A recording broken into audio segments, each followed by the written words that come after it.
Okay. Bismillahirrahmanirrahim. Assalamualaikum Reza. So ni video yang pertama saya nak buat. Okay, video ni akan explain berkenaan cara-cara nak key in data pesakit. Okay, macam ni Reza cakap ada masalah masa nak masukkan maklumat pesakit. Okay, dah key in tapi ada masalah. Apabila telah isi maklumat pada kolom yang kosong, biasa kita tekan enter untuk berpindah kolom, tapi tak boleh hanya guna mouse. Okay, yang tu tak boleh nak buat apalah. Okay, kalau kita sebab ada bahagian tu dia guna tab. Contohnya macam ni, kita nak tambah pesakit macam ni dia tak boleh lah enter kan. Kalau nak enter kalau nak pergi tab lain, kena klik lah dengan mouse memang macam tu. Sebab kita guna tab macam tu, tak boleh nak elak lah, tak boleh kena guna enter tu lah. Okay. Lepas tu kalau dah key in maklumat tu semua, kita kena klik simpan. Okay, tak boleh guna enter.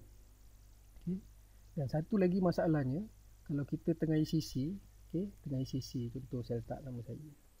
Okay.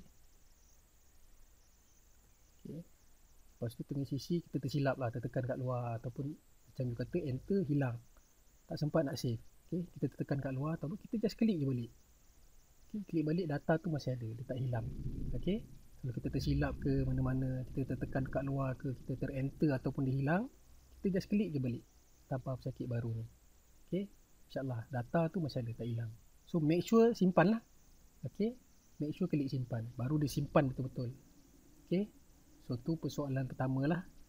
Okay, kalau tekan enter, automatik terkeluar dari sistem, maklumat tadi tak disimpan. So ni tak betul lah. Sebenarnya maklumat tu masih disimpan dalam editor orang tu, cuma dia belum simpan dalam database lah.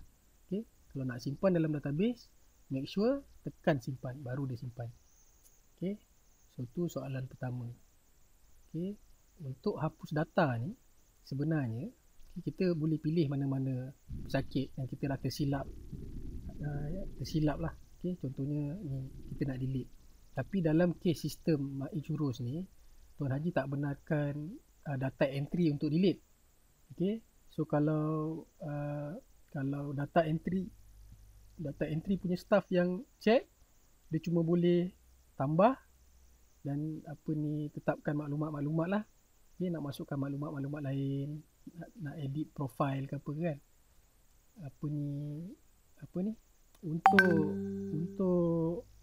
untuk delete.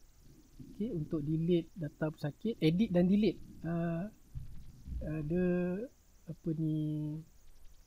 user level yang atas boleh. Okay, kalau tak silap saya, Nurul boleh, dengan Bro Reza sendirilah yang boleh edit atau delete. Okay, Tuan Haji tak nak staff yang data entry tu suka-suka boleh edit, suka-suka boleh delete, nanti boleh rosakkan data lah. Okay, tu tujuan dia. Jadi untuk delete tu mesti level atas lah. Okay, kejap lagi saya tunjuk video kedua untuk nak edit atau delete data pesakit. Okay, untuk nak add data pesakit tu, kena ingat balik lah. Okay, maknanya kita klik button tambah pesakit. Okay, kita key in tarikh lahir, pilih semua macam biasa, dah pilih. Okay, yang ini semua tak wajib isi dulu, nak isi terus boleh, tak nak pun tak apa. Okay, yang penting kat depan ni kena isi dulu. Dah isi depan, make sure tekan simpan, settle. Saya rasa tak ada masalah kot, sebab ni dah ada data-data ni saya tengok. Maknanya bab tambah data pesakit selesai, sepatutnya tak ada isu lah. Dan kita boleh cari juga data tu ikut bahagian kat sini. Okay, bila data tu dah ada, bila data terlampau banyak, sampai satu masa tu kadang-kadang kita nak cari pesakit. Okay, nak cari nama pesakit, maklumat dia ke apa, kita boleh search ikut kotak search kat sini.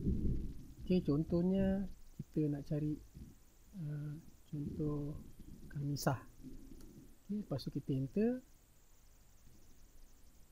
Okay, data yang akan dipaparkan Kamisah lah. Okay, kalau tengok kat sini dia tulis kata kunci dia, boleh nama, nombor kad pengenalan boleh, nombor daftar boleh, daerah, negeri atau negara.